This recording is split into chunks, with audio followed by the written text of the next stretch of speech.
Hello दोस्तों, स्वागत है आपका हमारे चैनल एडवांस जुडिशियल क्लासेस पर, जहां आपको मिलती है लीगल इंसाइट, केस लॉज और जुडिशरी से रिलेटेड मटेरियल।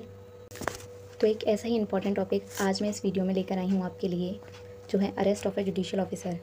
क्या एक जज को अरेस्ट किया जा सकता है, और अगर किया जा सकता है तो उसका क्या प्रोसीजर होगा, पुलिस को क्या क्या गाइडलाइंस फॉलो करनी होगी एक जुडिशियल ऑफिसर को अरेस्ट करने के लिए, आज की इस वीडियो में हम जानेंगे। साथ में हम ये भी जानेंगे कि क्या सुप्रीम कोर्ट और हाई कोर्ट के जजेस को भी इसी प्रोसीजर के थ्रू अरेस्ट किया जा सकता है।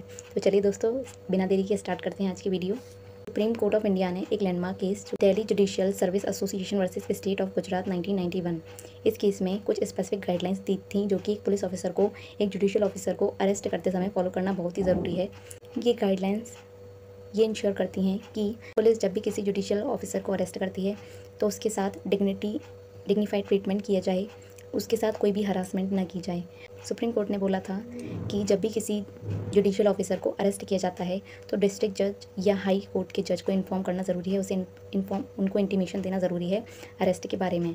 If the officer intended to arrest a judicial officer, prior intimation must be given to the concern district जज। जिस भी डिस्ट्रिक्ट जज का वो ऑफिसर है, जुडिशियल ऑफिसर है, उस जज को या chief justice of high court को भी इंटीमेट करना बहुत ज़रूरी है।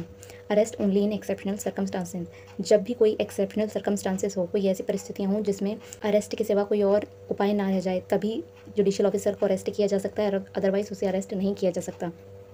डिसेंट ट्रीटमेंट, तो जुडिशियल ऑफिसर के साथ डिसेंट ट्रीटमेंट होना चाहिए, उसको हैंडकफ नहीं पहनाए जा सकते, उसकी डिग्निटी को मेंटेन करना चाहिए अरेस्ट के टाइम पर। Presence of a senior officer, जब भी एक जुडिशियल ऑफिसर की अरेस्ट की जाती है तो ये एक सीनियर पुलिस ऑफिसर की प्रेजेंस में ही होना चाहिए, ताकि जुडिशियल ऑफिसर के साथ कोई भी गलत व्यवहार ना हो और ट्रांसपेरेंसी बनी रहे। नो पब्लिसिटी, इस बात की कोई भी पब्लिसिटी नहीं होनी चाहिए। जब भी एक जुडिशियल ऑफिसर को अरेस्ट किया जाता है तो इस बात की कोई भी पब्लिसिटी ना हो, कोई भी, क्योंकि इससे उसका अननेसेसरी ह्यूमिलेशन हो सकता है।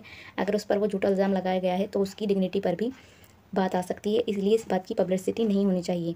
Immediate communication with the high court, जब भी एक जुडिशियल ऑफिसर को अरेस्ट किया जा रहा है तो इस बात की इन्फॉर्मेशन तुरंत कंसर्न हाई कोर्ट को दी जानी चाहिए। No remand without permission of the high court, किसी भी उस जुडिशियल ऑफिसर को हाई कोर्ट की परमिशन के बिना पुलिस स्टेशन यानी कि जेल में नहीं भेजा जा सकता है। Immediate facility to communicate with advocate and family, जब भी एक जुडिशियल ऑफिसर को अरेस्ट किया जाता है तो उसको इमीडिएट फैसिलिटी दी जानी चाहिए कि वो अपने एडवोकेट से बात कर सके, अपने फैमिली मेम्बर से बात कर सके, इस बात का ध्यान रखा जाना चाहिए।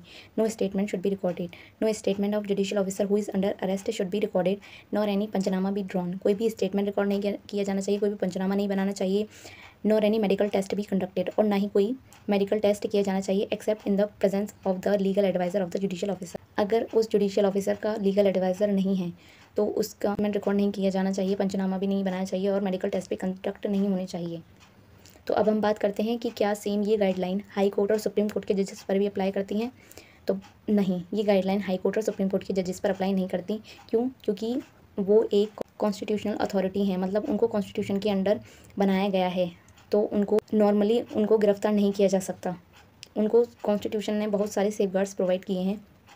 इस बारे में बात करता है हमारा आर्टिकल 124 का सब क्लॉज 4, जो कि सुप्रीम कोर्ट से डील करता है, और आर्टिकल 117 सब क्लॉज 1 जो हाई कोर्ट से रिलेटेड। उनको कॉन्स्टिट्यूशनल सेफगार्ड्स मिले हुए हैं, उनको ऐसे अरेस्ट नहीं किया जा सकता, और उनको हटाया भी सिर्फ पार्लियामेंट के द्वारा ही जा सकता है। कि अगर उनके ऊपर कोई कार्रवाई हो रही है तो कमेटी बिठाई जाती है, तब पार्लियामेंट में वोटिंग होती है दोनों हाउसेज में, तब जाकर उनका रिमूवल किया जा सकता है प्रेसिडेंट के द्वारा, अदरवाइज़ उनको ऐसे नहीं हटाया जा सकता।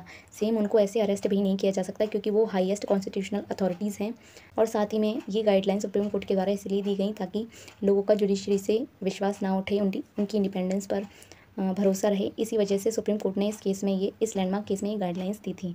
तो दोस्तों, मैं आशा करती हूँ आपको आज की वीडियो पसंद आई होगी। अगर आपको पसंद आई हो, ज़रा भी यूज़फुल लगी हो, तो प्लीज़ हमारे चैनल को सब्सक्राइब कीजिएगा, और आप वीडियो को ज़रूर लाइक करें, जिससे कि हमें पता चले कि आपको हमारी वीडियोस पसंद आ रही हैं, ताकि हम ऐसे ही यूज़फुल कंटेंट जो कि आपकी जुडिशरी के लिए तो इंपॉर्टेंट है ही, साथ में आपकी डेली लाइफ के इंपॉर्टेंट है, वो हम लाते रहें। आपके एक लाइक हमारे लिए बहुत ज़रूरी है, तो प्लीज़ लाइक कीजिए, सब्सक्राइब कीजिए, और बेल आइकन को ज़रूर प्रेस कीजिए, और अपने दोस्तों के साथ भी शेयर कीजिए। तो thank you so much for watching. जय हिंद, जय भारत।